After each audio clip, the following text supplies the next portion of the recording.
Chapter 496, The Promising Sea. Fountain of Unaging, will you really gain eternal youth if you drink it? Donna widened her eyes and asked curiously. She didn't have any feelings of anticipation, because she was still young enough.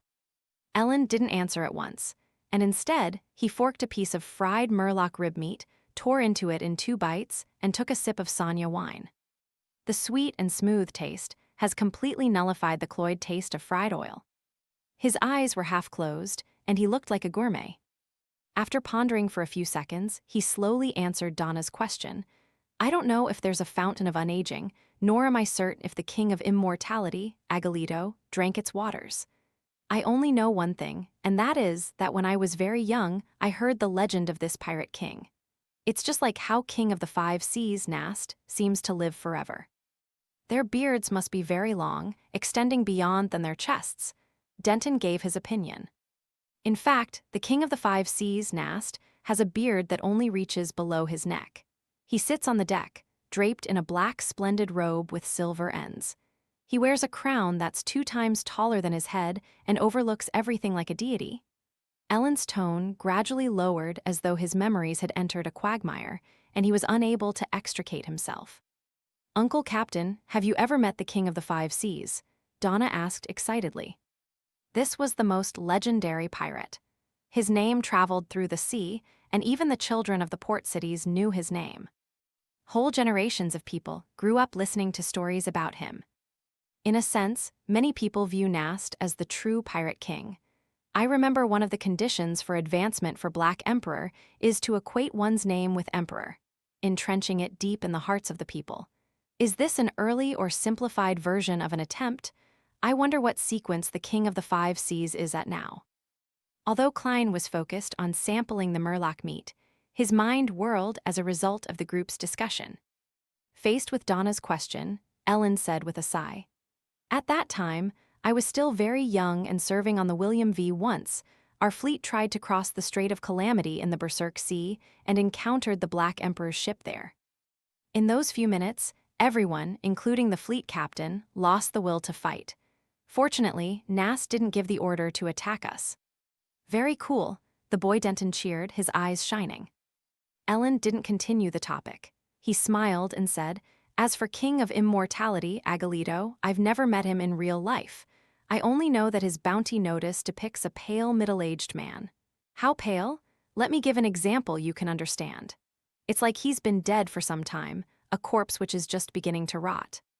When Donna and Denton heard this analogy, they subconsciously looked at the badly mutilated Murloc's corpse and involuntarily quivered their throats.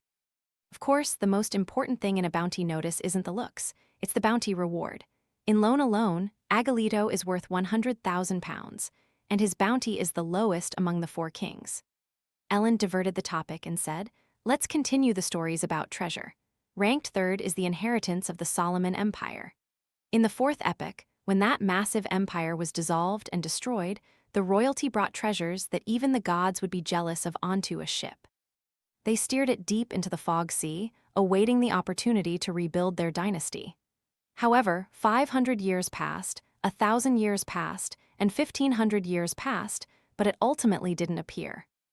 Rumor has it that the King of the Five Seas, Nast, inherited parts of the Solomon Empire's inheritance.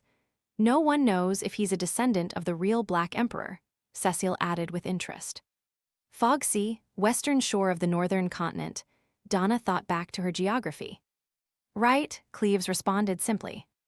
West of the northern continent was the Fog Sea, to its east was the Sonya Sea, south was the Berserk Sea, and north was the North Sea.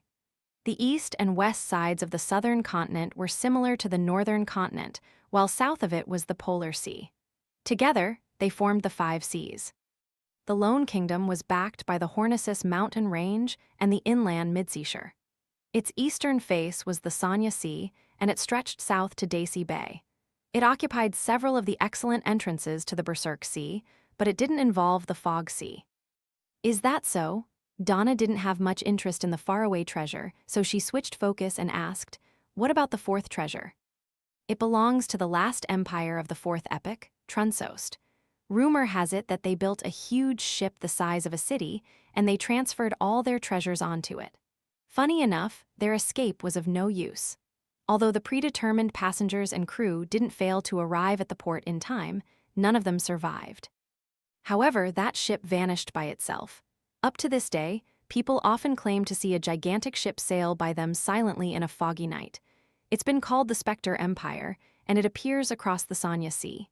Hech, this is the conclusion from all those stories.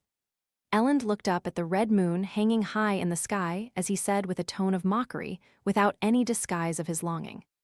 Perhaps we will see it pass us by tomorrow night, no tonight. Donna thought with anticipation and excitement. Klein finished up the rest of his food, drank his black tea, and listened with interest to what Elend had to say about the rest of the treasures. The fifth is the lost city of Newens. Rumor has it that at the bottom of the Fog Sea, there's a civilization with intelligent creatures. Around that patch of sea, seafarers and adventurers often find special items which all point to the Newens of ancient times. However, the members of this civilization have yet to appear.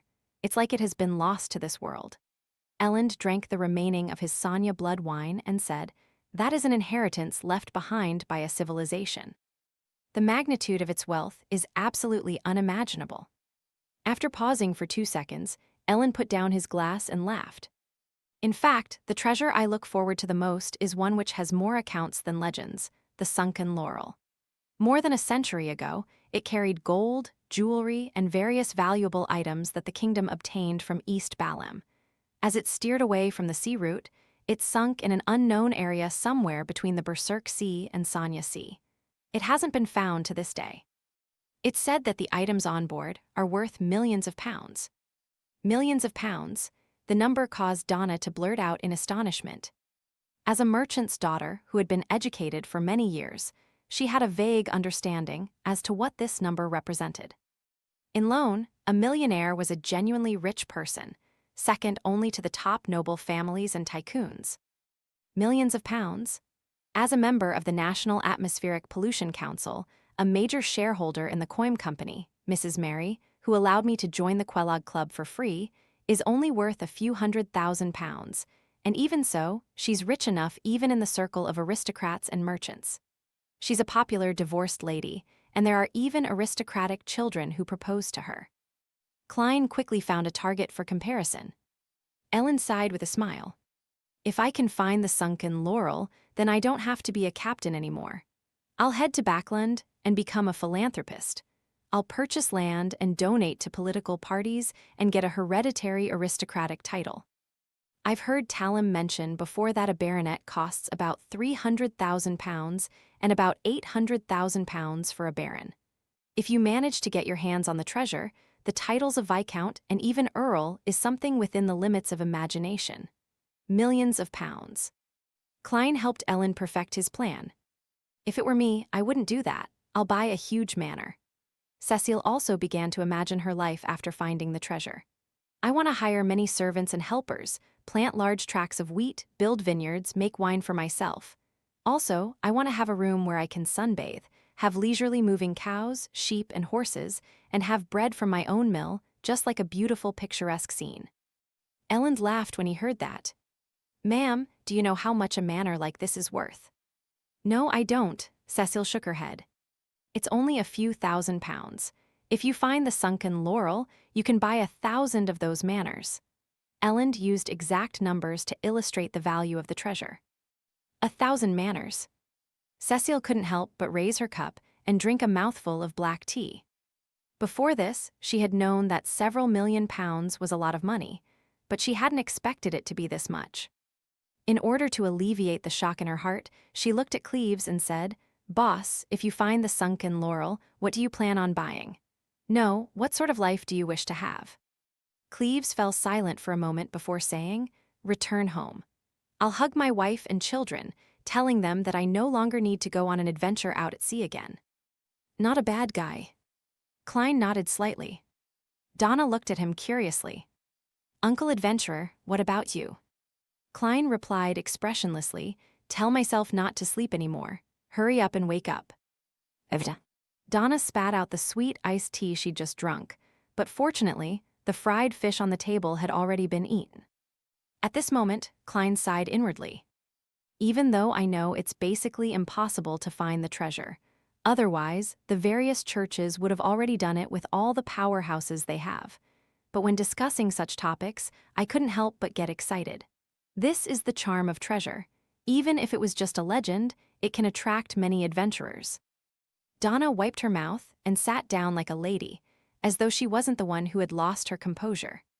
The little boy, Denton, asked, still eager for more, "Are there any other legends of treasure?" Elend looked at Cleves, indicating that he should answer. Cleves calmly drank a mouthful of black tea and said in a deep voice, "There are countless treasures at sea. The hidden lands of the elves, the missing pirate ships in the depths of the fog, the underwater city sealed with powerful monsters, the last secret trove of Emperor Roselle, and so on." Ah, the Emperor had already reached the level of leaving treasures and legends for others. If it's true, would there be cards of blasphemy in it? How many would there be? The legend of the Key of Death might help Mr. Azek regain more of his memories. Klein thought with curiosity and anticipation.